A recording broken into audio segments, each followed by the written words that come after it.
Detective James Miller stood at his office window, watching the thick fog roll through the streets of downtown Portland. It was the kind of morning where shadows played tricks on the eyes, where every moving shape could be friend or foe.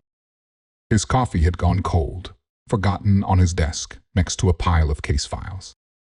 The phone rang, breaking the silence. "Detective Miller," a familiar voice said. It was Officer Thompson.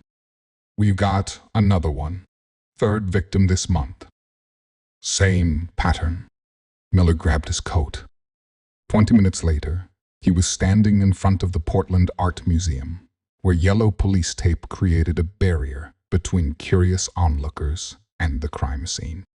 Through the fog, the museum's classical columns looked like ghostly sentinels. Inside, the scene was exactly like the others. A valuable painting was missing, replaced by a black and white photograph of a face, this time an elderly man with deep-set eyes and a stern expression. Just like the previous two cases, the security cameras had been disabled, and the guards remembered nothing unusual. "The guards all report the same thing," Officer Thompson said, flipping through his notepad. "They felt unusually sleepy during their shifts. When they woke up, the painting was gone." Miller examined the photograph carefully. Like the others, it was expertly taken, perfectly lit, and printed on high-quality paper. The subject's eyes seemed to follow him as he moved around the room. Back at his office, Miller spread out the case files. The first theft had been at the city library's rare book room, a first-edition Dickens stolen, replaced by a photograph of a young woman. The second was at the Historical Society, a Civil War-era pocket watch taken, with a middle-aged man's portrait left behind. Something about the faces nagged at him. He scanned them into his computer and began searching through old newspaper archives. Hours passed as fog continued to press against his window. At midnight, his computer pinged. He had found a match. The young woman's photograph. It was from a 1955 article about a promising photography student who had disappeared mysteriously. The middle-aged man had been a photography professor who vanished in 1968. And the elderly man? A renowned photographer who had gone missing in 1982. Miller's hands shook as he read further. All three had been part of a secret photography society called the Light Collectors. They had claimed to have discovered a way to capture not just images, but memories and emotions in their photographs. The next morning, Miller visited the city's oldest camera shop. The owner, Mr. Harrison, was a walking encyclopedia of photography history. When Miller showed him the photographs, the old man's face went pale. These were taken with a memoriam camera. They were experimental devices made in the 1950s. Legend says they could steal memories.